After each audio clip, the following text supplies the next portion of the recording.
నమస్తే, నేను మీ కుప్ప పద్మిని. ఇన్నాళ్ళు మీ సపోర్ట్‌ని నాకు అందిస్తూ, మీ ప్రేమని నాకు అందిస్తున్న ప్రతి ఒక్కరికి కృతజ్ఞతలు. ఇప్పుడు చూడబోతున్న ఈ వీడియో కూడా ఖచ్చితంగా మీకు ఉపయోగపడుతుంది. లైక్, షేర్ అండ్ సబ్స్క్రైబ్ చేసి మీ ఇష్టాన్ని అలాగే మీ సపోర్ట్‌ని నాకు అందించండి. అలాగే ఈ వీడియో పట్ల మీ అభిప్రాయాన్ని కామెంట్ సెక్షన్‌లో కామెంట్ చేసి నాకు తెలియజేయండి. నమస్తే. నమస్తే. Welcome to our channel. నేను పద్మిని. ప్రస్తుతంతో పాటు వేదిక్ ఆస్ట్రాలజర్ అవినాష్ దాస్ గారు ఉన్నారు. మాట్లాడదాం. నమస్కారం అండి. నమస్తే. ఆర్థిక పరమైనటువంటి ఇబ్బందులతో చాలా బాధపడుతున్నాం. కొంచెం స్థిరత్వం కావాలి.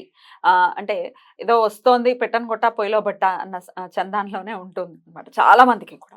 సాలరీ వస్తుంది టక్‌మని అయిపోతుంది. ఎట్లా మరి నెలంతా ఎలా సాగించాలి? ఏదైనా అనివార్యమైనటువంటి ఖర్చులొస్తే ఎక్కడికెళ్ళి అడుగుతారు? అందరికీ అప్పులు చేసేయాలి అన్న థాట్ ప్రాసెస్ ఉండదు. అప్పులు చేయడానికి చాలా ఇదిగా ఫీల్ అవుతారు. అదొక చాలా అవమానంగా ఫీల్ అవుతుంటారు.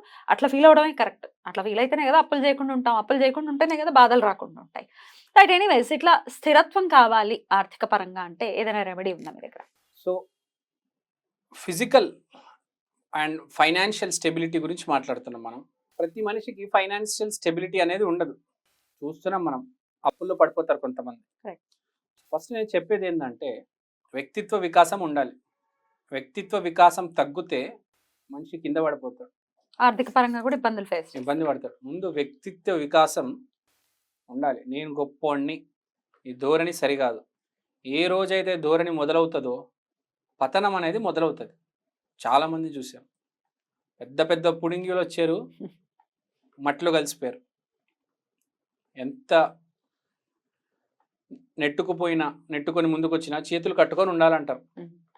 సో డౌన్ టు ఎర్త్ ఉండాలనా? Down to earth. గాల్లో మాటలు మాట్లాడొద్దు, ఎవరిని తక్కువ అంచనా వద్దు, ఎవరిని చిన్న చూపు చూడొద్దు. దాని తర్వాత రెమెడీ పని చేస్తుంది. చాలా మంది అని అడుగుతారు, 100 రెమెడీలు 1000 రెమెడీలు చేసి ఏవి పనికిరాదంటే నీకు వ్యక్తిత్వ వికాసమే లేదు. రెమెడీలు ఎక్కడ పని చేస్తాయి? ఏం పని చేయడం కాదు, అసలు నువ్వు వేస్ట్. ఇంకా డస్ట్బిన్లో చిత్తుగా ఇద్దాంలా అంటాడు. సో వ్యక్తిత్వ వికాసం అంటే గురువునే. గురువు పాడు చేసుకుంటే ఇంకా జీవితం ఏముంటుంది? గురువు కోసం ప్రజలు ఎన్నెన్ని చేస్తున్నారండి. పిఠాపురంలో దత్తాత్రేయులు వాళ్ళు ఉన్నారు, మీరు చూసారు. ఇప్పుడు పవన్ కళ్యాణ్ గారు కూడా గెలిచారంటే నిజంగా దత్తాత్రేయ స్వామి ఎంతో చెయ్యి ఉంది, అనుగ్రహం ఉంది, మామూలు విషయం కాదు. అయినా పిలవటం కూడా వాళ్ళు ఆపోజిషన్ వాళ్ళు దత్తపుత్రుడు అని దత్తుడే పుత్రుడిని చేసేసుకున్నాడు. ఏం చెప్పారండి, అసలు అన్బిలీవబుల్, సూపర్ అండి. నిజమే కదా, నాకైతే అలానే అనిపించింది. ఎన్నిసార్లు పలికారండి దత్తపుత్రుడు అని. రైట్. ఇంకోటి, జగన్మోహన్ రెడ్డి గారి జాతకంలో గురువు నీచంలో ఉంది.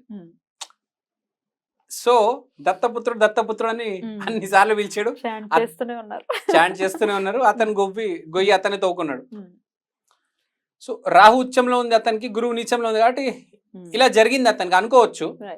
చాలా మంది అనుకున్నారు అతను రాహు ఉచ్చంలో ఉంది, ఈసారి కూడా అతనే చేస్తాడని. కానీ మీరు చూసారు కదా, గురు గ్రహం అనేది అసలు మేజర్ రోల్ ప్లే జీవితాన్ని కింద మీద చేయడం అంటే గురుగ్రహమే.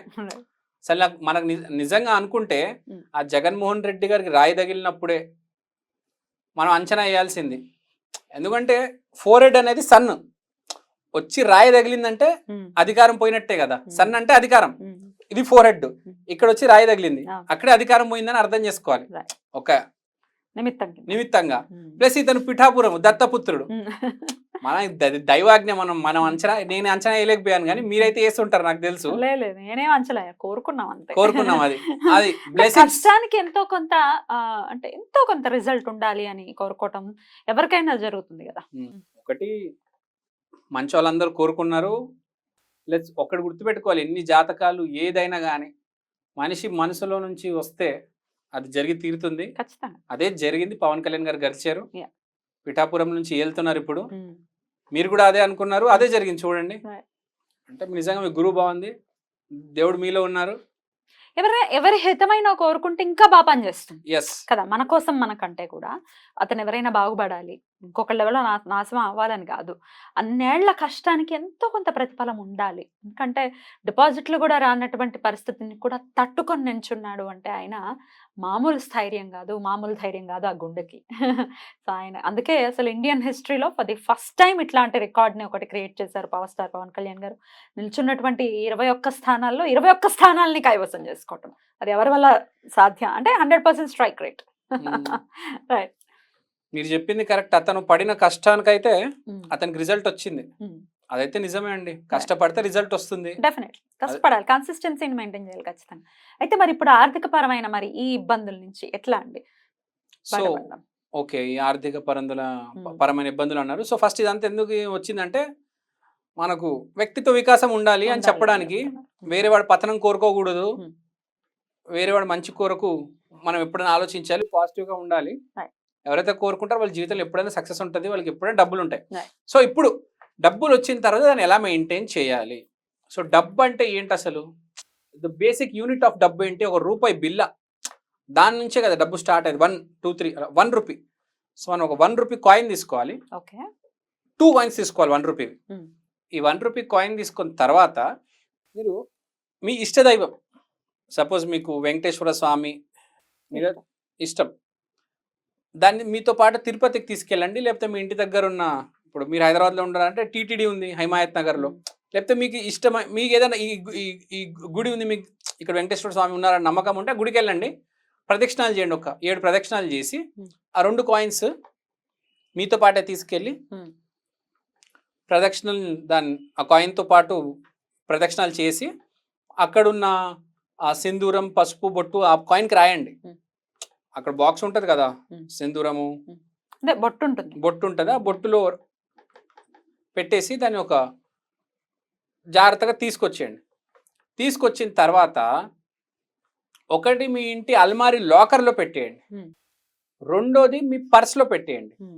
సో దీనివల్ల జరిగేది ఏంటంటే, ఒకటి పర్స్ అంటే కరెంట్ అకౌంట్, అల్మారీ అంటే సేవింగ్స్ అకౌంట్. సో ఈ కరెంట్ అకౌంట్ ఏమవుతుంది అంటే, నెలకు 1,00,000 రూపాయలు ఖర్చు అవుతుందంటే 1,00,000 రూపాయలు అలా కన్సిస్టెంట్గా మనకు వస్తూ ఉంటుంది. ప్లస్ ఏమైనా అప్పులు ఉంటే ఆ అప్పులు కూడా అలా తీరిపోతాయి, ప్లస్ ఖర్చులు నడుస్తూ ఉంటాయి. ప్లస్ మనిషి ఈ అప్పులు కట్టిన తర్వాత ఆ నెల ఖర్చులు మొత్తం ఇదంతా దాటిన తర్వాత ఎంతో కొంత మిగులుతుంది, దాన్ని సేవింగ్స్ అంటారు. సో అది మీరు బీరువాలో 1 రూపీ కాయిన్ పెట్టండి, పెడితే మీకు ఎంతో కొద్దిగా సేవింగ్స్ ఉంటుంది. ఇప్పుడు మనిషి ఎంత శక్తి ఉన్నా పైవాడి ఆశీర్వాదం ఉండాలి. సో మీరు గనక వ్యక్తిత్వ వికాసం చేసుకున్నారు అంటే మీకు ఈ 3 కలిసి వస్తాయి. అప్పులు కట్టగలుగుతారు, అప్పులు తొందరగా క్లియర్ అయిపోతాయి, కరెంట్ అకౌంట్లో కూడా డబ్బులు ఎప్పుడు ఉంటాయి, హ్యాపీగా ఈ నెల ప్రతి నెల హ్యాపీగా ఎంజాయ్ చేయగలుగుతారు, ప్లస్ సేవింగ్స్ కూడా పడతాయి. సో ఈ 1 రూపీ కాయిన్ అనేది బాగా పనిచేస్తుంది. కానీ ఒక్కటి గుర్తుపెట్టుకోండి, మీ ఇంట్లో అయితే ఎవరికైతే వ్యక్తిత్వ వికాసం ఎక్కువ ఉందో, ఇప్పుడు ప్రతి ఫ్యామిలీలో 3, 4 ఉంటారు. ఇప్పుడు మీరున్నారు, మీ ఆయన, మీ భర్త ఉన్నారు, మీ పాప, మీ మదర్, మీ ఫాదర్. ఎవరైతే వ్యక్తిత్వ వికాసం ఎక్కువ ఉంది, ఎవరు గురు గ్రహం అయితే బాగా బలంగా ఉంది, వాళ్ళు చేస్తే చాలా బెటర్, వాళ్ళు చేస్తే అద్భుతంగా ఉంటుంది. సో ఎవరింట్లో అయితే కొంచెం ఈ మనిషి పాజిటివ్, ఈ మనిషి మంచోడు, ఈ మనిషి కొంచెం స్పిరిచువల్ అని ఎవరి మీద అయితే ఉంటుందో, వాడు మీ ఇంట్లో చిన్న కొడుకు లేకపోతే పెద్ద అమ్మాయి ఎవరైనా ఉండొచ్చు, ఈ అమ్మాయికి వ్యక్తిత్వ వికాసం ఉంది, she in the positive track, దేవుడు మార్గంలో ఉంది, గురువు అంటే దేవుడు, స్పిరిచువాలిటీ, వాళ్ళ చేత చేయిస్తే బాగా కలిసి వస్తుంది. మనం చూస్తాము, చిన్న పిల్లల పేరు మీద బిజినెస్ చేస్తే బాగా నడుస్తుంది. కొన్ని ఉంటాయి మనం చూస్తాం, వాళ్ళు చేస్తే సరిగ్గా నడవదు. ఆ పిల్లోడి చేతి నడిపిస్తే, వాడి పేరు పెట్టి వాడిని ఆఫీస్లో కూర్చోబెట్టడం, సింహాసనం మీద కూర్చోబెడితే బిజినెస్ అప్పుడు బాగా టర్న్ అవుతాయి. నేను చూశాను కొంతమందివి. సో ఆ చిన్న బాబులో గురుశక్తి ఉంటుంది, మనకు తెలీదు. మనం ఏమనుకుంటాం, మనం బాగా చదువుకున్నాము, ఇది అది అనుకుంటాం, కానీ ఎక్కడో వ్యక్తిత్వ వికాసం తగ్గిపోతుంది. అదే ఇంట్లో చిన్న అబ్బాయి ఉన్నాడు, ఆ చిన్న అబ్బాయి చేత కూడా చేయించవచ్చు, అట్లా ఏం లేదు మనమే చేయాలని. ఇంట్లో ఎవరికైతే కొంచెం స్పిరిచువల్గా ఉన్నాడు మనిషి, బేసిక్గా కొంచెం స్పిరిచువల్గా ఉన్నాడు, వాళ్ళు చేస్తే చాలా మంచిదండి ఈ రెమెడీ. చాలా బ్యూటిఫుల్గా ఎక్స్ప్లెయిన్ చేశారు. డెఫినెట్గా ఈ రెమెడీస్ చేసుకుని మీరు అన్నట్టుగా వ్యక్తిత్వ వికాసం కూడా ఖచ్చితంగా ఇంపాక్ట్ చూపిస్తుంది. ఆర్థిక పరమైన ఇబ్బందుల్ని ఎదుర్కొనే వాళ్ళు, ఖచ్చితంగా ఇబ్బందుల నుంచి మన వాళ్ళందరూ బయటపడాలని మనస్ఫూర్తిగా కోరుకుంటూ థ్యాంక్ యూ అండి. నమస్తే.